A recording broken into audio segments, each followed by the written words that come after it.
அதிசயங்கள் செய்கிறவர் நம் அருகில் இருக்கிறார். அற்புதங்கள் செய்கிறவர் என்றும் நமக்குள் வசிக்கிறார்.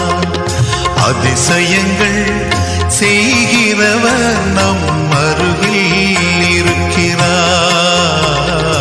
அற்புதங்கள் செய்கிறவர் என்றும் நமக்குள் வசிக்கிறார்.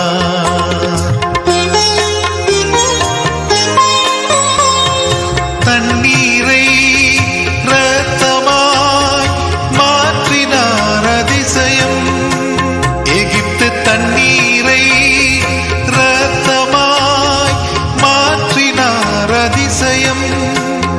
வெறும் தண்ணீரை திராட்சை ரசமாய்